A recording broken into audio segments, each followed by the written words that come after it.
কক্সবাজার থেকে আগত বা কক্সবাজারের সেই মহিলা কবি, বিশিষ্ট কবি রাহেলা, তার সংগঠন আন্তর্জাতিক শুদ্ধ সাহিত্য চর্চা পরিষদ এর উদ্যোগে এই আয়োজিত এই অনুষ্ঠান, এই আন্তর্জাতিক প্রোগ্রাম আয়োজন করার জন্য সর্বপ্রথম তাকে আমি এবং তার সংগঠনের বিভিন্ন সদস্যদেরকে আমি অভিবাদন জানাচ্ছি।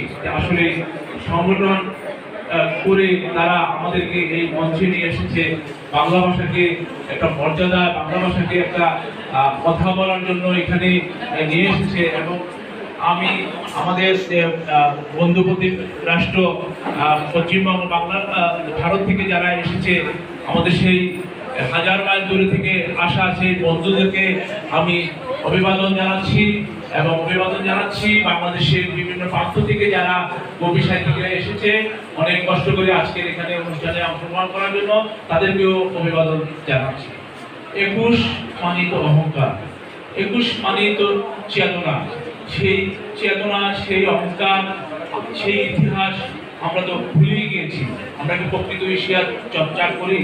আমাকে জানতে হবে যে 21 সেই 52 চেতনা, 52 যে জাগ্রত সূর্য সন্তানরা তাদের জীবন দিয়ে একটি ভাষার জন্য, একটি বাংলা ভাষার জন্য প্রতিষ্ঠার জন্য তারা যে তাদের জীবন প্রাণ দিয়েছে, এটা কি কোথাও বিশ্বের কোথাও কি এর উদাহরণ আছে?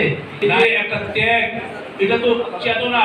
এই ত্যাগ, এই যে একটা শোকের ত্যাগ, শুধু শোক নয়, আমাদের জন্য অহংকার, আমাদের জন্য চেতনা। আলোচনার সভায় আমি একদম সংক্ষিপ্ত কথা বলবো। আসলে অনেকক্ষণ ধরে আমাদের কোমলমতি শিশুরা এখানে অবস্থান করছেন এবং আমাদের যে গুরুজনেরা আছে ওনাদেরও অনেকগুলো প্রোগ্রাম আছে। শহীদদের স্মরণ করছি, যাদের রক্তের বিনিময়ে আজকের এই অর্জন, শুধু যে বাংলা ভাষা, যে আমাদের বাংলাদেশে যে পতাকা বা বাংলাদেশকে যে বিশ্বের দরবারে উন্নতি করেছে, হাজার হাজার ভাষার যেই মাতৃভাষাকে প্রতিষ্ঠা করেছে, আন্তর্জাতিক পর্যায়ে প্রতিষ্ঠিত করে, এর জন্য যারা প্রাণ দিয়েছে তাদেরকে স্মরণ করতে হবে, ইতিহাস চর্চা করতে হবে। ইতিহাস যদি না জানি, বর্তমান এবং ভবিষ্যতের যে সমন্বয়, সেই ইতিহাসকেই আমাদেরকে জানতে হবে। সেই আজকের যে 21শে ফেব্রুয়ারি কোথা থেকে আসলো, কিভাবে আসলো, কি অর্জন হলো, এই 21শে ফেব্রুয়ারির ইতিহাস যদি আমরা জানতে পারি, তাহলে আমাদের ভবিষ্যৎ উন্নত হবে। আমাদের ইতিহাসকে চর্চা করতে হবে। কেন আমরা আসলাম, সেই 51 ভাষা আন্দোলনে যারা প্রাণ দিয়েছে তাদের ধারাবাহিকতায় তো 66 আন্দোলন, 69 গণ আন্দোলন, 70 নির্বাচন, 71 স্বাধীনতা এবং আজকের এই বাংলাদেশ, এই যে ধারাবাহিক একটা গৌরব ইতিহাস, এটা আমাদেরকে জানতে হবে, কোমলমতি বাচ্চাদেরকে জানতে হবে। এটা জানলে আমরা গৌরবান্বিত হব, আমরা বিশ্বের দরবারে মাথা উঁচু করে দাঁড়াতে পারবো। এই জিনিসটা আমাদেরকে চর্চা করতে হবে, ইতিহাস জানতে হবে, ইতিহাস চর্চা করতে। কি বলবো, উনি একজন এই যে বাংলা সাহিত্যকে একটা পরিপূর্ণ ভান্ডার হিসাবে এই যে ইয়েল নিয়ে আসছে, ইয়েলকে দিয়েই আমরা নতুন কিছু পাবো।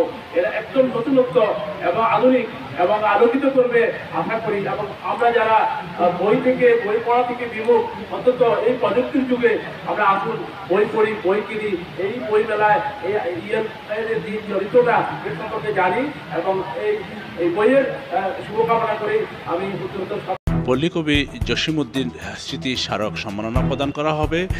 এখানে এই অঞ্চল এবং উপমহাদেশের গণ্যমান্য উপন্যাস এবং সাহিত্যবর্গ তারা থাকবে। তো আমরাও অ্যাটেন্ড করেছি, আমাদের সাথে সাংবাদিকরা ঢাকা থেকে এসেছে। তো এই একটি আন্তর্জাতিক এই অনুষ্ঠানে ফলপ্রসূ হবে সেটা আমরা প্রত্যাশা করছি।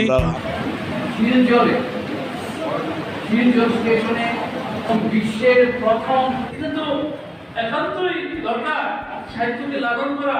যারা সাহিত্যকে লালন করে আমাদের অতীতের ধারাকে অব্যাহতি রেখে সামনের দিকে আমাদের উজ্জ্বল যে সম্ভাবনাটাকে যারা কলমের কালি দিয়ে তুলে ধরছে, তাদেরকে সম্ভাবনা করবো, কালিতে করবো।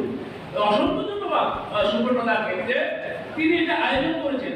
এবং এই আয়োজন আমাদের যদি না করে থাকে, তাহলে আমাদের যে গৌরবোজ্জ্বল সাহিত্যের ইতিহাস বিলীন হয়ে যাবে। তা শুধু নয়, 1952 সালে বাংলা ভাষাকে আন্তর্জাতিক যে আজকে ইউনেস্কোর স্বীকৃতি, সেটা কেন? বাংলা ভাষার জন্য তো 52 সালে প্রাণ দিয়েছিলেন শহীদরা, তার প্রাণের বিনিময়ে বাংলা ভাষা উজ্জ্বল নক্ষত্র সারা বিশ্বে মাতৃভাষা হারিয়ে যাচ্ছে। মাতৃভাষাকে আন্তর্জাতিক ভাষা রূপান্তর করার জন্য সেই শহীদরা প্রাণ দিয়ে গেছে, প্রতিষ্ঠা করে গেছে। আজ আমরা বলতে পারবো, গর্ববোধ করতেছি, সারা বিশ্বে মাতৃভাষা থাকবে, টিকে থাকতে হবে।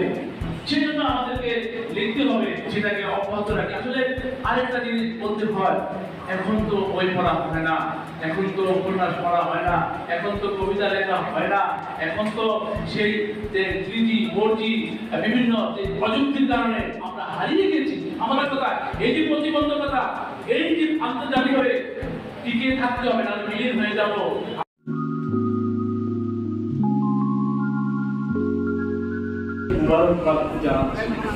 আসলে এই যে সাহিত্য বা বাংলা ভাষা, এগুলো নিয়ে তো এখন আমাদের আলোচনা করা একান্তই দরকার।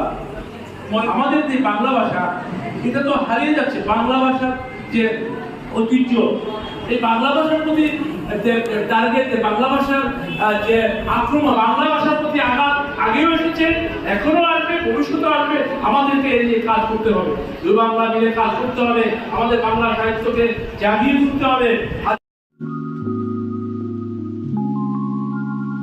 তাদের প্রতি অনুরোধ, আপনারা কোমলমতি শিশুদেরকে যেভাবে গড়ে তুলবেন, সেভাবে তারা মানুষ হবে, সেভাবে তারা গড়ে উঠবে। তাদেরকে আপনারা সুশাসন নিয়ে কথা বলবেন, তাদেরকে শৃঙ্খলা নিয়ে কথা বলবেন, তাদের ভবিষ্যতের স্বপ্ন দেখাবেন যে তুমি এরকম হবা, এরকম হবা। তাদেরকে মনীষী বড় বড় মানুষের জীবনী নিয়ে পড়তে বলবেন, দেখতে বলবেন। এখন তো